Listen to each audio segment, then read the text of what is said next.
is going to solve more problems. And then within time, it's going to completely destroy all the theories on diet and all the nonsense that they talk about.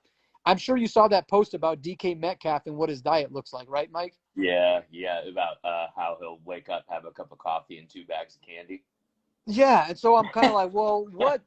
How does the question I always ask with him, or if I ask about any professional athlete, did you ever see what Giannis Antetokounmpo actually eats? Have you ever heard of his whole thing?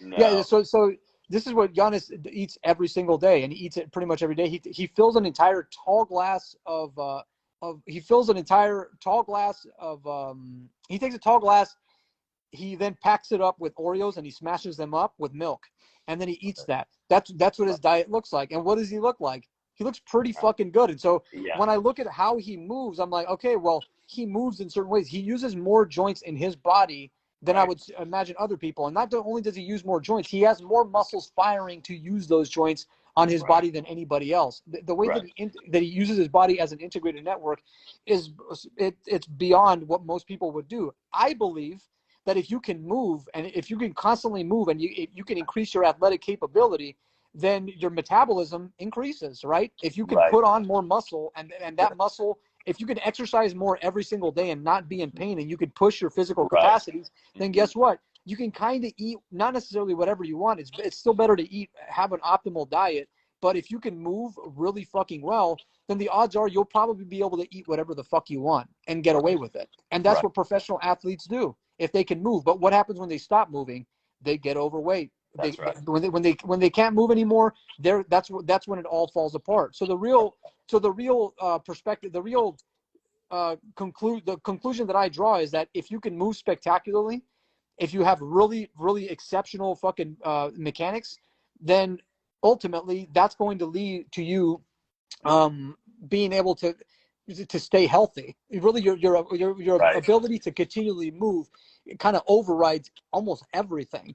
And to me, that's what I find that's wild, is that everybody's still talking about the things that they talk about. Like all these people in the field are still talking about like not necessarily irrelevant, but inconsequential things, and they keep arguing about it while they're solving no fucking problems. It's fucking like I wonder how long it's going to be before they begin to recognize, like saying, hey, is what we're talking about like inconclusive? Is this kind of irrelevant? Like if you have two studies, one that says that veganism hurts people and then the other one that says that it helps people, if there's conflicting reports on that, well, is like if there's conflicting reports on the same the same methods and on the same types of people, then maybe we're talking about something that's inconclusive and we're not looking deep enough at the problem yet. Right.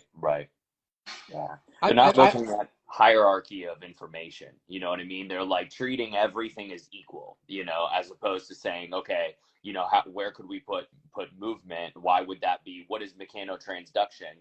Physical therapists talk about mechanotransduction, but then they're not talking about the type of stimulus that you're putting on your cells to create that cellular signaling. You know what I mean? And they have all these in-depth studies, but then it's like, whoa, here's mechanotransduction applied in real time, and not that many people are talking about it. So what is what is the visualization of that on a macro level rather than just, the biology underneath the microscopic level? You know what I'm saying? It's important to know that, obviously, otherwise we wouldn't know about mechanotransduction. But then on the macro level, when you see somebody who is 50 pounds overweight and bloated and pale and not being able to move very well and weak, and then you see them with an after and their skin looks better, they have lost a certain amount of weight, they've gained some muscle, they look a lot stronger, they look a million times better. Isn't that mechanotransduction applied, rather than just, yes, I did something for this guy's